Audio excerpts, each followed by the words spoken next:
Wajah tegar Jenderal Wiranto hantar istri ke pemakaman, dampingi selama 50 tahun. Prosesi pemakaman Rugeya Usman, istri penasihat khusus Presiden bidang politik dan keamanan Wiranto, berlangsung di Astana Wukir Sirnaraga, Delingan, Karanganyar, Jawa Tengah, pada Senin, 17 November 2025. Adapun Rugeya meninggal pada Minggu, 16 November 2025, di Bandung, Jawa Barat. Acara tersebut diwarnai dengan isak tangis dari keluarga dan kerabat yang hadir. Jenazah Rugeya tiba di kompleks pemakaman sekitar pukul 9.30 WIB, diiringi oleh keluarga besar Wiranto.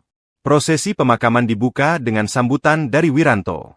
Dalam sambutannya, mantan Panglima TNI era Presiden Soeharto itu mengungkapkan keridoannya atas kepergian Rugeya. Semoga keridaan ini menghantarkan beliau masuk surga menghadap Allah. Wafat dalam husnul hatimah. Oleh karena itu, kalau ada kesalahan beliau dalam pergaulan, kami sekeluarga dengan tulus dan rendah hati dibukakan pintu maaf, ujarnya.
Download Tribun X sekarang, menghadirkan lokal menjadi Indonesia.